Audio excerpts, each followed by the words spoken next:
What's up, everybody? Welcome back to EndFaze Games.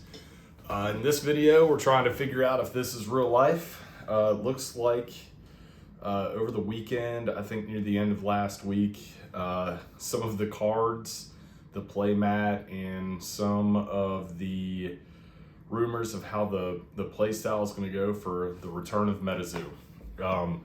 So in some of my past videos, back in the beginning of this channel, I may have mentioned once or twice that I've played Metazoo in the past. I kind of got into it from the Wilderness set, which I believe was the third set. And if you don't know about the history of Metazoo, it was one of the I think at the time it was the most successful TCG ever on Kickstarter at the time. I believe since then Sorcery and Altered have both surpassed that. I'm not sure if Grand Archives surpassed the numbers that those games did. I don't think it surpassed Sorcery, but I don't know if it did. I don't know how Grand Archive did, but I know at one point Metazoo was the most successful Kickstarter, and it was a very fun gameplay loop. They had quite a few sets. They had numerous promos that were very hard to obtain, and they were sort of busted and sort of elusive. I think in the end, so they had Cryptid Nation, Nightfall, Wilderness, UFO, Native. I think I'm missing one more. Karami and Seance. I think they had 7 sets. So they did like 2 to 3 a year, I think was their number, and then Karami was the last set that kind of sealed the deal for the game. And then they had 2 more sets planned. I believe they had 7 Seas and War, which were sort of rumored to do a sort of a rotation or reboot or something. And then the Karami thing happened, and you had chibi cryptids running around being busted and stronger than the big guys, and that's a story for a different day. But over the weekend, Metazoo 2, a new company, bought the rights to Metazoo, and a new game is coming out. It looks like they're going to have a gameplay reveal on March 7th. They did this small little teaser a few days ago that I'll link in the description below. But it's 100% different. None of the old cards are relevant or usable anymore, and we knew that was already going to happen. I kind of had one of my predictions about the game with my friend group was that I thought it would have some sort of spatial or placement mechanic, and it kind of does. So I guess on the playmat there's lanes, and you have mission points, which is kind of a very new thing, and then there's still terras involved. So far there's no fourth wall effects, which a lot of people really liked the fourth wall effects.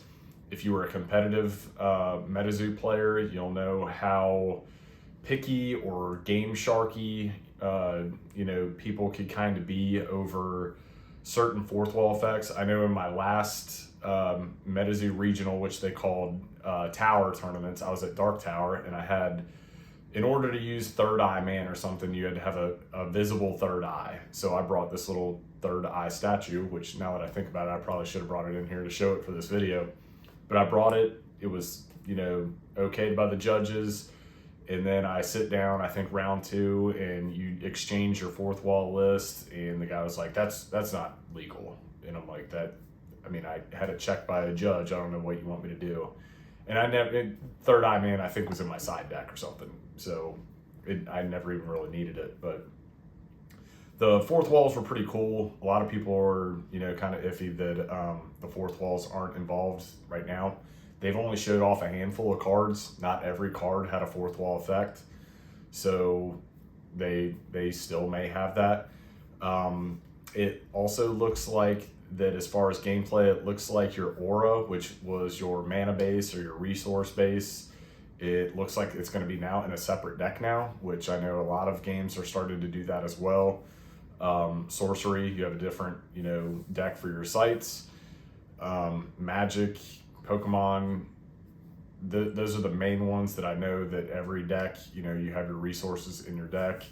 And a lot of players right now, with the way TCGs and, the business of TCGs has evolved recently, a lot of companies don't want their players to ever have the ability to go mana dry or not be able to get the resources to play their cards. So a lot of games are thinking outside the box. The basic way to do it is to just have a separate deck of your mana base, and then figure out how often players are going to be able to draw from that. So sorcery, this channel is mainly a sorcery channel. You choose which deck to draw from in the beginning, and then you have other cards that allow you to draw from certain decks. I'm sure that Metazoo 2 will probably be the same. I was not a big fan of the old school Metazoo art. Some of the cards here and there were very good. A lot of the promos were extremely good, but they were also extremely expensive.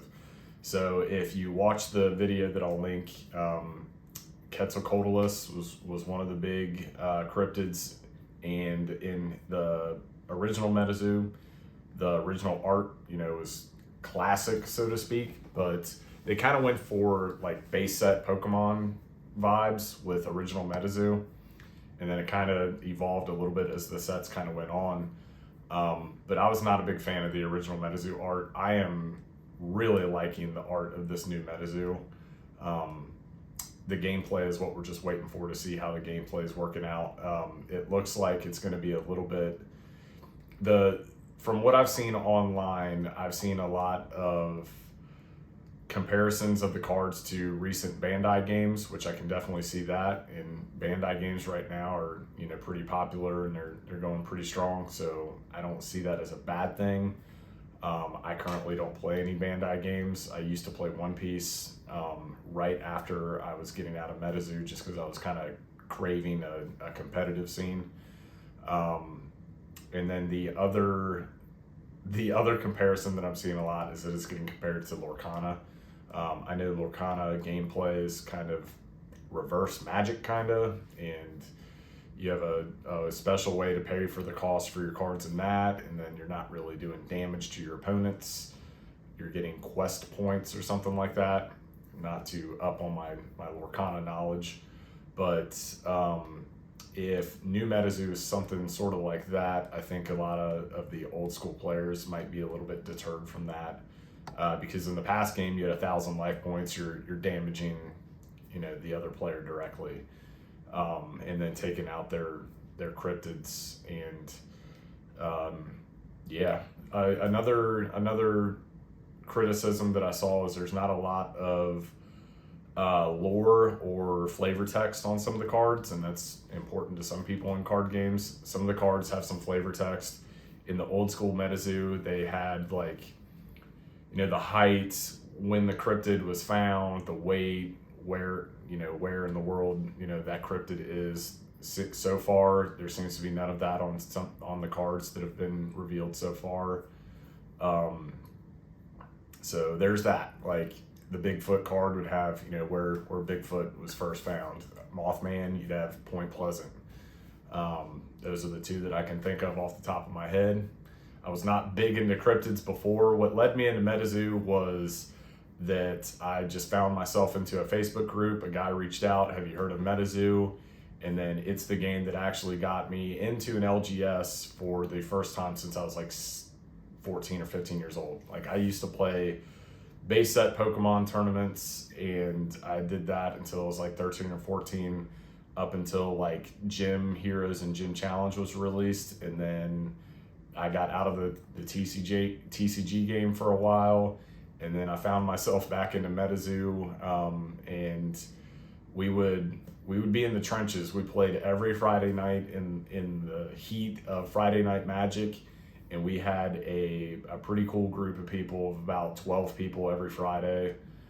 12 people at the biggest. Sometimes it's 8. Not everybody could show up every time, but to have that many people show up every Friday night for an indie TCG at the time was very cool. Met some of the coolest people in the world.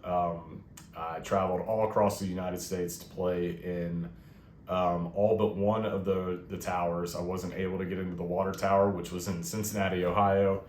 That one had so many people signed up for it, and they let like 10 extra people in it. I didn't get selected for that. But Metazoo has a special place in my heart, and I hope it does well. I'm a little concerned right now. The last thing that I'll touch on right now, it is the box art was revealed. Well, what is supposedly the box art? Old Metazoo boxes had 36 packs. These now have 24 packs. If I can remember off the top of my hand, I looked at it right before I went live with this video. I think the base set has 214 cards. There are super rares that are not part of the official set, but they do have a card number, so sort of like newer Pokemon cards and stuff like that. I think the Sun Wukong one is the highest numbered super secret rare, whatever it is. I guess they're like alt arts of the regular ones. I think there's 231 so far that are officially, individually numbered cards. 214 in the base set. They do have the next two sets, I believe. I think the second set is ready to print, if I remember correctly. And then the third set is being, worked on right now. Gameplay is going to be shown March 3rd, and alpha cards will be available at Collecticon in Miami, I believe. And that's coming up at the end of March, and that's when boxes are supposed to hit the street as well. And online right now, you can find some deals on some boxes. I think MSRP for this is somewhere between $120 and $140. Nobody's paying that right now. So right now, find a deal. There's a lot of reputable sellers that used to sell Metazoo that are gonna try their hand at the new Metazoo. I think just go in with an open mind. If you're going to go into this, don't go into it like the old school Metazoo, some of the old school crowd, and try to make this an investment kind of thing. I would go into it because you like the original Metazoo, you want to see what the new Metazoo's like, and you want to see the game become successful. It does have an uphill battle, I believe. Some of the discourse has not been too positive right now, but I'm going to keep my my mind open with this. The art looks awesome. The art is what led me back. I kind of told myself that I would not be in Metazoo once I heard that someone bought it and was going to be, releasing a new Metazoo. But this art is just too good for me to pass up.